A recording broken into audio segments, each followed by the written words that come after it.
Hello everyone, and welcome to my kitchen for our Sunday discussion of the text and the homily that we just heard at the 10 o'clock Mass this morning.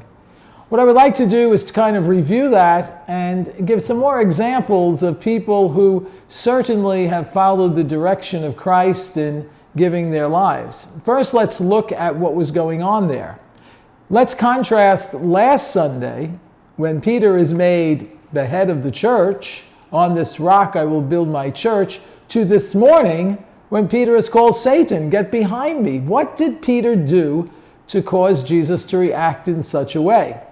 Well, it has to do with Jesus' statement that he would suffer and die, and that those who wish to follow Jesus must take up his or her cross every day and follow in those footsteps. We have to understand that we, after these 2,000 or some odd years of Christianity, are very used to seeing the sign of a cross at a church, in our homes, we wear them, etc. But in those days, Peter and the disciples certainly knew what Jesus was talking about.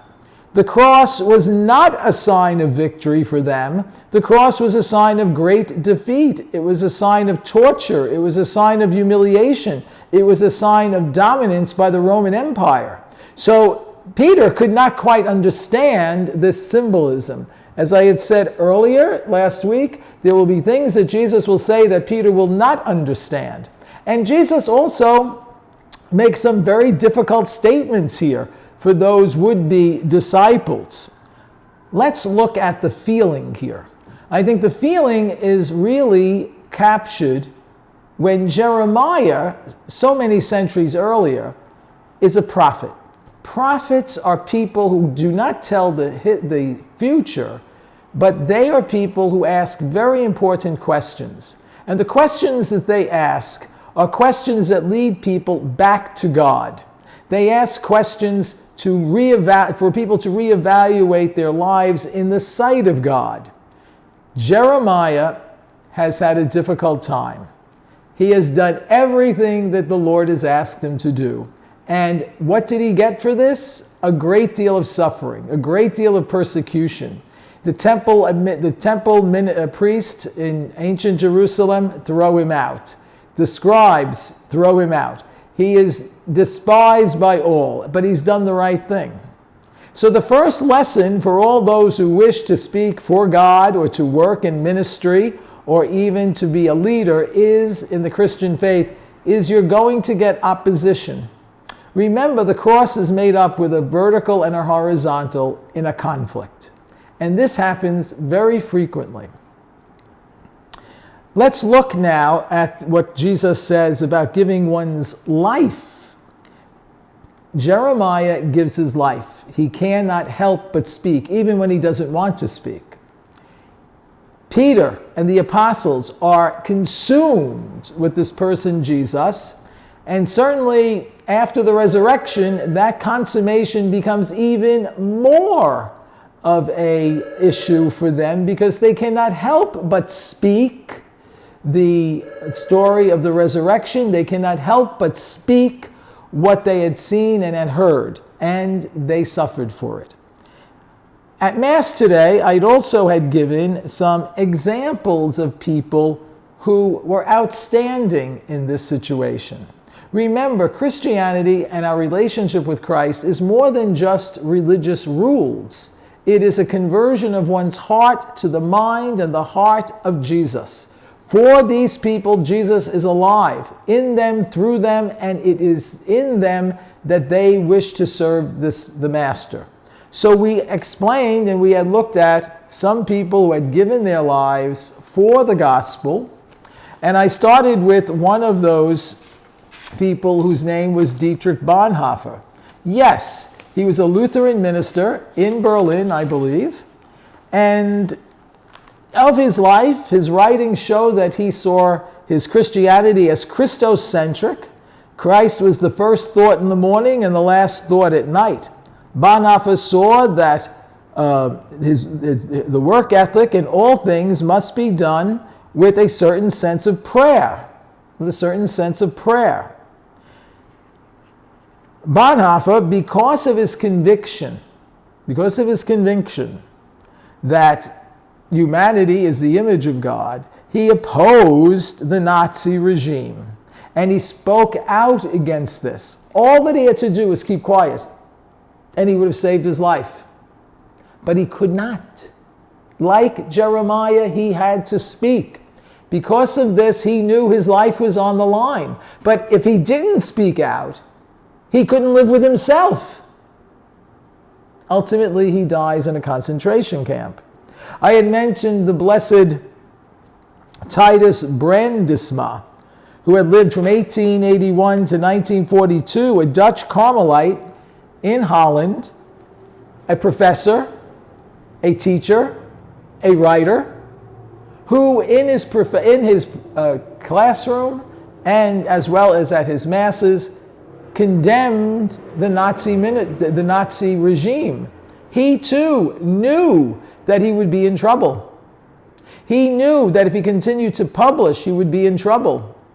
But could he live with himself if he had not spoken out? How would this have spoken about his relationship to Christ, which he saw as all-consuming? All-consuming. We look at some others. I had mentioned, bringing it home to Brooklyn, I had mentioned the Maryknoll sisters, as well as a sister of the Ursuline community, and they were Maura Clark, Ida Ford, who came from St. Ephraim's Parish here in Brooklyn, Dorothy Cazell, and Jean Donovan. These were churchwomen who were in El Salvador during the terrible civil war there, who ran humanitarian services for people, mostly the poor, mostly the indigenous people.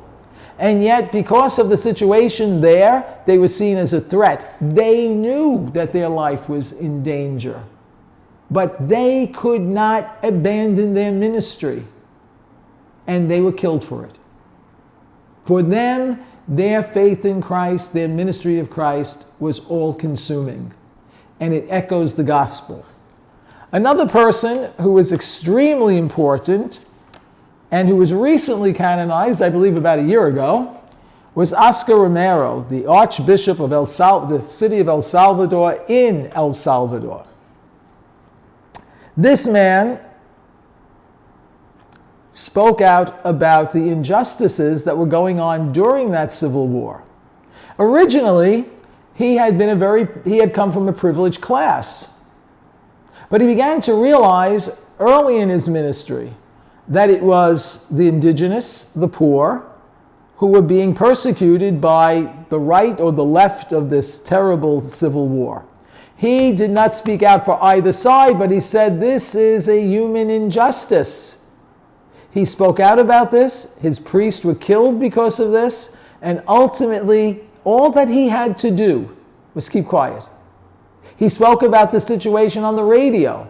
He was convicted by his faith that what he was witnessing was not what Christ would want. He spoke out about this even in the opposition of his fellow bishops. And the result was, if he didn't speak out, how could he live with himself? Because he would have seen himself as betraying the gospel. He too was killed saying Mass. Imagine, saying Mass in a convent. I had alluded to other people in this situation, and one of those happens to be the Sisters of Champignon. These were sisters during the French Revolution who were in their convent of the Visitation. These were sisters. They weren't involved politically in anything. The French Revolution was raging. And so it was at the times of Robespierre. And these sisters, being part of the church, were seen as part of the First Estate, and there was a revolution against the whole institution. These sisters were told they were an enemy of the state. They never knew this. They were given the option to go home, leave the convent, but no, they could not do this. They too were killed for the faith. But there are many others also who were not killed for the faith, but yet dealt with certain opposition. So we look at Catherine of Siena, a woman who sought to renew the church and to bring the Pope from Avignon back to Rome. This woman, a brilliant woman, also the patroness of Italy, a brilliant Dominican Third Order. What was her opposition? Her opposition was even people within the church opposed her. And yet, even despite that, she maintained that she had to speak out to the Pope, to the churchmen, and say what was right and what was terribly wrong.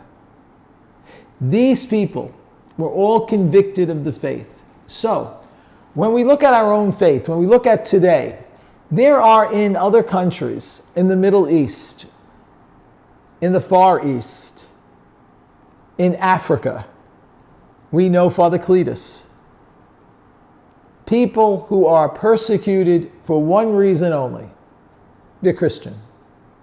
A friend of mine is a Coptic Christian, people from Egypt. They never know when their church will be firebombed. And yet they go. And they go out of conviction of the faith. As we face the world today, there are many oppositions to our faith. There are believers, there are unbelievers, there's a great deal of secularism, there's a great deal of sometimes hostility. When I look at some of our young people who go to college, who are here every Sunday, they too suffer sometimes for their faith. Why? Because what will their friends say if they get up on a Sunday morning and go to Mass? They'll say, look at you, you go to Mass, you still believe in that stuff. That is a mocking, and it's a very difficult thing for young people to deal with. But this too is going on and is a quiet persecution. So this is now left to us. Where do we stand with our discipleship to Christ and our relationship to the greater body of the church? Remember, our discipleship is centered in Christ and has an ecclesial, that is a church dimension. So yes, there are times in which church people annoy us. There are times in which priests or bishops may annoy us, or religious, or we might be angry with our parish. Ladies and gentlemen, it's much bigger than that priest or that bishop. It's the church universal. It's where we are fed, and it is a faith for which many people have put their lives on the line for. So, it's up to us. What will be our witness, and what will be the depth of our discipleship? Thank you.